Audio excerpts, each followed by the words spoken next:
જય સ્વામિનારાયણ, જય કષ્ટભંજન દેવ, જય શ્રી રામ. તો નવા બ્લોગમાં સ્વાગત છે. તો આપણે આજે નાહી ધોઈને રેડી થઈ જઈએ છીએ, નાસ્તો કરીને રેડી થઈ જઈએ. નાસ્તો આપણે કર્યો છે ભાઈ પરોઠા ને ચેવું. વિડીયોમાં બન્યા રહે છે. તો વાગ્યા છે 9 ને અહીંયા છે હનુમાનજી મહારાજ, જોતા જશો તમે સાળંગપુર મહારાજ. ત્યારબાદ તમે ઠાકોરજીના દર્શન કરી લો. તમે જોતા જશો હરેકના ઘરમાં હશે ઠાકોરજી. પાછળ દશામાં છે, બાજુ શ્રીનાથજી મહારાજ છે, બાજુમાં હનુમાનજી મહારાજ છે, અને અહીંયા પણ બુદ્ધ ભવાની માં છે, અને અહીંયા પણ બુદ્ધ ભવાની માં છે, અહીંયા ચામુંડમાં છે, અને અહીંયા આપણા હનુમાન ચાલીસા, અને અહીંયા પણ આપણા બુદ્ધ ભવાનીમાં છે, ચામુંડમાં છે, ગણપતિ બાપા છે, લક્ષ્મીજી છે, જોતા જશો તમે. તો તમને કાલે વાત કરી હતી આપણે કે ભાઈ આપણા એક કઈ વિડીયોમાં આપણે જે બોલી હતી કાંઈ એટલે કાંઈ નથી સમજાતું, કેમ કે આ અવાજથી આપણે એટલા ત્રાસ થઈ ગયા છીએ. તો તમે જોતા જશો આ અવાજ એટલો ખતરનાક આવે છે કે આપણે એમ થાય કોકને વાત કરવી હોય તો કોક એમ કે ભાઈ શું બોલ્યા તમે, એવું થઈ પડ્યું છે. જય શ્રી કૃષ્ણ. જય શ્રી કૃષ્ણ. શું કરો? આ ચટણી ખાંડું લસણની. ઓકે, તો નાસ્તો કરી દો તમે? આજ મંગળવાર છે, નાસ્તો ન કરવાનો હોય. ઓકે, તો જુઓ બહારનું વાતાવરણ જોતા જશો તમે છે.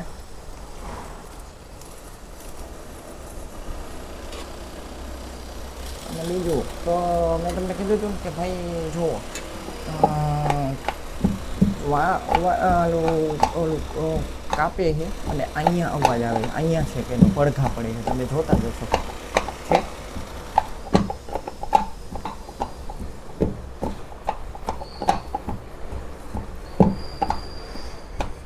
તો ભાઈ આપણા સૂર્યનારાયણ ગાયબ થઈ ગયા છે, એટલા માટે પ્રકાશ વયો ગયો છે.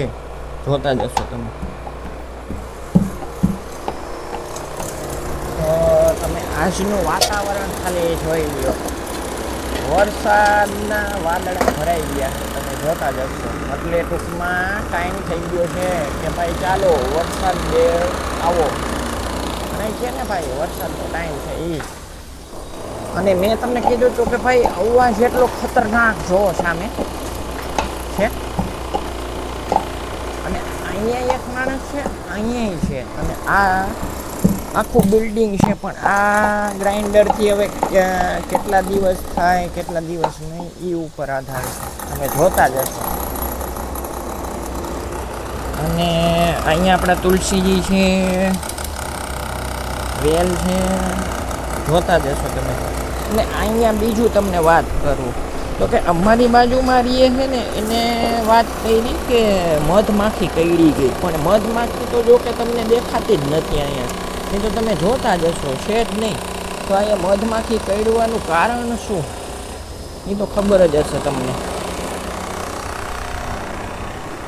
અને વાત કરીને તો કે હવે તો શું છે કે ગરમી ઓછી થઈ ગઈ છે, એવું નથી કે ભાઈ ગરમી હોય. હવે તો કેવું છે કે ભાઈ તમે બપોરે સૂઈ શકો, એટલે ટૂંકમાં પંખો તો જોઈએ જ, એસી વિના તમે સૂઈ શકો, એટલે એવું છે. પણ શું છે કે ઘણાઈને તો પંખા જોઈએ. અને બીજી વસ્તુ કે ભાઈ અમારી ઓફિસમાં 15,000નું બિલ આવ્યું, પણ એમાં એવું છે કે 2 મહિનાનું આવતું હોય. અને બીજું કે ભાઈ ઉનાળાની સિઝન હતી એટલે તો બિલ આવવાનું જ છે, એવું તો નથી. અને એ પહેલાંની વાત કરીને તો ઘણીવાર આવ્યું છે 7,500 ને 6,000 ને 8,000 ને એવું બિલ. પણ આ તો કેવું છે કે ભાઈ ગણો ને તો લગભગ 4 કે 5 એસી છે અને પંખોય ચાલુ હોય, એટલે શું છે કે કન્ટિન્યુ હોય એટલે આવવાનું જ છે, એવું તો નથી કે નથી આવવાનું.